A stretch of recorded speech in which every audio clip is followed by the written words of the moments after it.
প্রিয় এসএসসি শিক্ষার্থীরা, তোমরা সকলে কেমন আছো? আশা করি সকলেই ভালো আছো। আজকে সকালে একটি নিউজ দেখলাম ঢাকা পোস্ট ওয়েবসাইটে। তারা সেখানে বলেছেন তোমাদের সাবজেক্ট ম্যাপিংয়ের বিষয়টি শিক্ষা বোর্ড আবার পরিবর্তন করেছে। তো শিক্ষা বোর্ড কিন্তু প্রথমেই বলেছিল যে জিএসসি থেকে 25 এবং এসএসসি থেকে 75% নিয়ে তোমাদের সাবজেক্ট ম্যাপিং করবে। কিন্তু তারা মধ্যবর্তী অবস্থানে আবার তারা বলল যে না, সকল কিছু বাদ, কিন্তু তোমাদের এসএসসি থেকেই সম্পূর্ণ সাবজেক্ট ম্যাপিং করা হবে, যেই 7টি সাবজেক্ট তোমাদের পরীক্ষা হয়নি।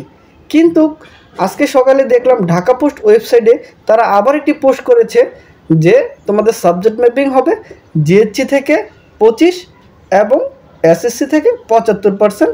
এই মার্কের মাধ্যমে তোমাদের সাবজেক্ট ম্যাপিং হবে।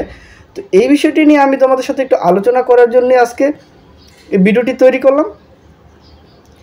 দেখি তারা ঢাকা বোর্ড ওয়েবসাইটে তারা এই বিষয়টি নিয়ে তারা কি বলেছে এবং কি লিখেছে।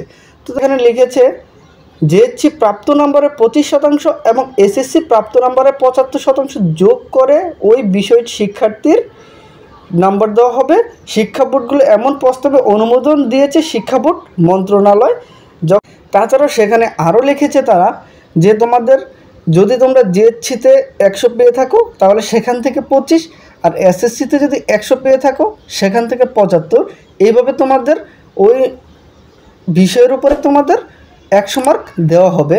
আসলে তারা যে এই নিউজটি করেছে এ ব্যাপারে আমি প্রথমে তেমন কোনো সিদ্ধান্ত নেইনি, বিষয়টা বুঝতে পারিনি। কারণ কিছুদিন আগে ঢাকা শিক্ষা বোর্ড তারা সুন্দর করে তারা গুছিয়ে লিখেছে যে তারা সম্পূর্ণ তোমাদের সাবজেক্ট ম্যাপিংটা করবে, এসএসসির মার্ক থেকে 100% সাবজেক্ট ম্যাপিং করবে, অন্য কোনো বিষয় নিয়ে তারা সাবজেক্ট ম্যাপিং করবে না। কিন্তু হঠাৎ করে সকালে এই নিউজটি দেখে আমি একটু বিভ্রান্তি হয়েছি যে তারা কি ক্ষণে ক্ষণে সময় পাল্টাচ্ছে। কারণ তোমাদের রেজাল্ট নিয়ে তারা অনেক সিদ্ধান্ত নিল, এ পর্যন্ত কোনো সিদ্ধান্তই তারা কমপ্লিট করতে পারলো না।